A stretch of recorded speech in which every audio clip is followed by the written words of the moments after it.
Mundialmente admirada, a Amazônia é sinônimo de abundância, seja de plantas, animais, culturas e principalmente de água.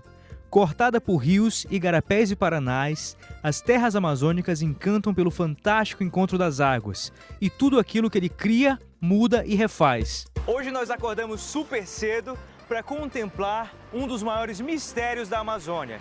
Algo que certamente você já viu pela televisão ou, se é morador de Manaus e da Amazônia assim como eu, provavelmente já teve o privilégio de ver de perto. Saindo de lancha do centro de Manaus, algumas agências oferecem passeios turísticos que variam de R$ 150 a R$ 200 para conhecer de perto o encontro das águas. Mas conheceremos de carro alguns pontos na região metropolitana de Manaus onde é possível realizar um ótimo passeio no fim de semana.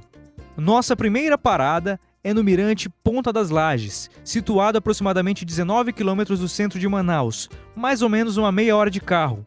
Um local onde o visitante tem uma vista privilegiada. Estamos falando de uma das principais atrações da Amazônia, o Encontro das Águas, a união do Rio Negro de Águas Pretas com o Rio Solimões de Águas Barrentas. Os dois correm juntos por uma extensão de mais de 6 quilômetros sem se misturar. Só que o que talvez muitos manauaras e turistas ainda não saibam é que é possível acessar de carro alguns pontos em Manaus para ver o Encontro das Águas. E você observa o local exato onde os dois rios se unem.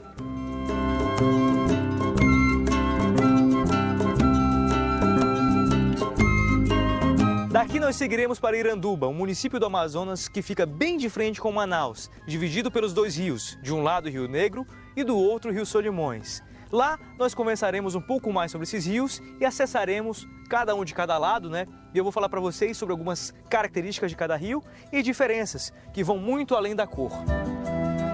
Pegamos o carro e cortamos Manaus de leste a oeste, passando pelos bairros do Zumbi, São José, Coroado e Compensa, para atravessar o Rio Negro pela ponte Felipe Dal, considerada a maior ponte fluvial do mundo, com aproximadamente 3,5 km. Isso porque nós estamos falando do maior afluente à margem esquerda do rio Amazonas e o 7º maior rio do mundo em volume d'água. Ele nasce na Colômbia, país vizinho do Brasil. Já à margem esquerda do Rio Negro, nos dirigimos até a Praia do Japonês, localizada no Açutuba, a 47 quilômetros depois da ponte, mais ou menos 45 minutos de carro. Uma ótima opção para quem quer aliviar o calor com um banho de rio. Uma das coisas que mais me encanta no Rio Negro são as suas praias e as florestas inundadas, que aqui nós chamamos de igapós. Cada cantinho desse rio e dia do ano torna a vida muito mais difícil de acontecer. Para viver no Rio Negro é preciso estar adaptado ao clima e à água. A visibilidade debaixo d'água varia de 1,30 m a 2,30 m. E as águas são escuras por conta da decomposição de folhas e matérias orgânicas que caem em seu caminho. Com isso, as águas se tornam mais ácidas. Foram as dificuldades impostas pelo Rio Negro que deram aos peixes que vivem nessas águas características incríveis e cores fascinantes. Inclusive, alguns peixes, como os acarás, usam das cores para poder se comunicar. Calma que ainda não acabou.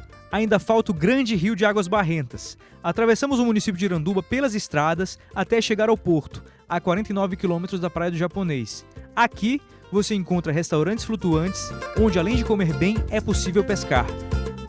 E aqui do outro lado nós estamos no Porto de Iranduba, às margens do Rio Solimões, um rio rico em nutrientes e fauna, porém, enxergar aqui debaixo d'água é quase impossível.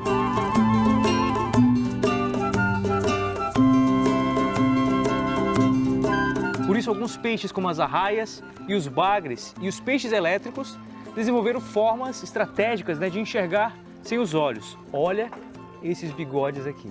São ferramentas que auxiliam na busca de alimento e vão como se fosse uma mão tateando o fundo do rio, procurando no substrato alguma coisa ou simplesmente procurando carniça, no caso das piracatingas. Peixes elétricos desenvolveram o campo elétrico para se comunicar, procurar alimento e também abater suas presas. Tudo isso por conta dessas águas turvas que existem aqui no Rio Solimões. Rio Solimões é um rio abundante em nutrientes e peixes. O que faz os dois rios correrem por mais de 6 km sem se misturar são as diferenças entre a velocidade, a acidez e a temperatura do Rio Negro e Solimões, e unidos formam o Rio Amazonas. nesse rio gigantesco nós temos muitos ambientes que podem variar também nas diferentes épocas do ano. E graças a isso, nesse lugar nós temos mais de 1.500 espécies de peixes. Quando nós falamos do encontro das águas, não estamos falando apenas da diferença de cores de água de dois rios, mas sim de uma chance que os animais tiveram de evoluir e se adaptar a esse ambiente. Se não fosse isso, a Amazônia não seria tão biodiversa.